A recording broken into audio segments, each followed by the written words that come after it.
Cinderella. Once upon a time, in a faraway kingdom, there lived a young girl named Cinderella. She was a kind, gentle, and beautiful child with the most radiant smile. Cinderella had a heart full of love, but unfortunately, fate hadn't been kind to Cinderella. Her mother had passed away, leaving her alone with her selfish stepmother. The stepmother had two daughters of her own, and she was terribly jealous of Cinderella's beauty and kind heart.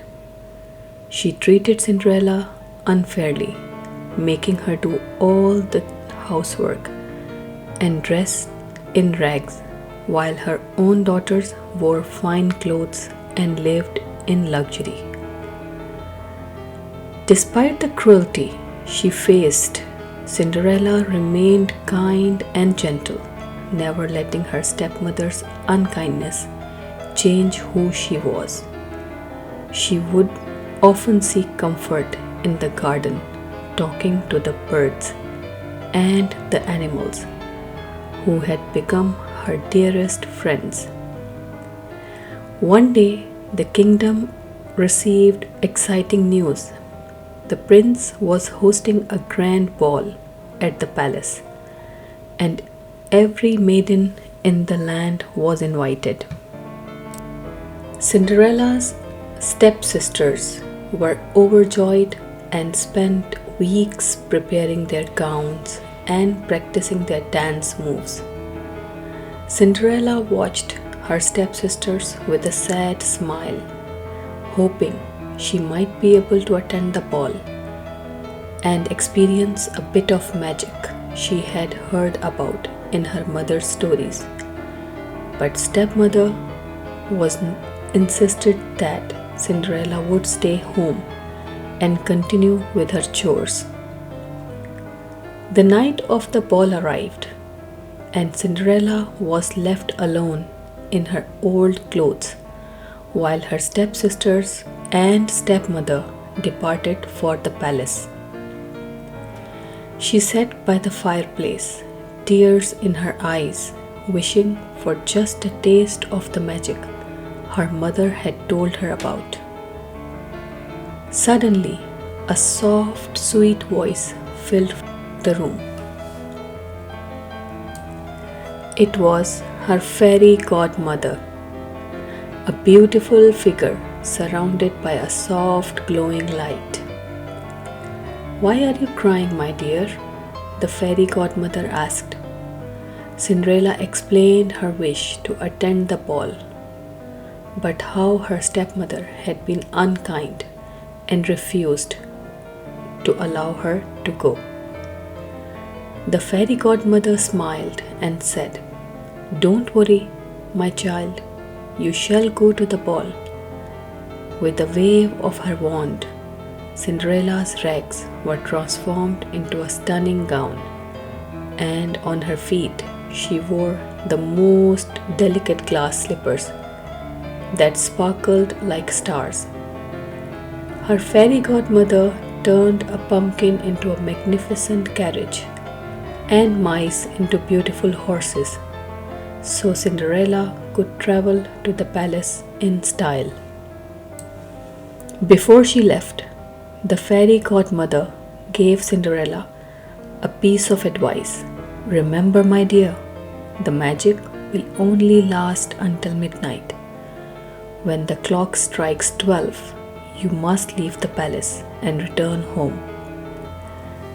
Cinderella thanked her fairy godmother and climbed into the magical carriage. As she arrived at the palace, she felt like a princess, her heart dancing with joy. The moment Cinderella entered the ballroom, the entire room fell silent.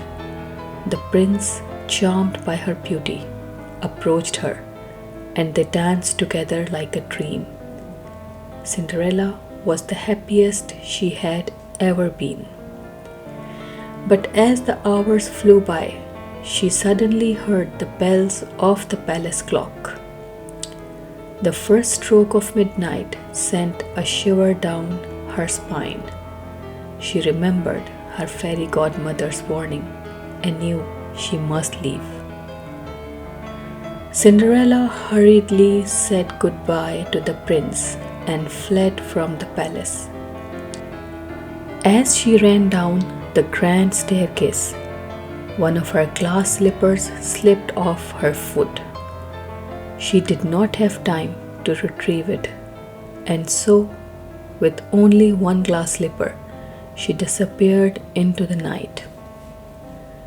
Cinderella's beautiful gown and glass slippers turned back into rags, leaving her only with the memory of the enchanting evening she had spent at the palace.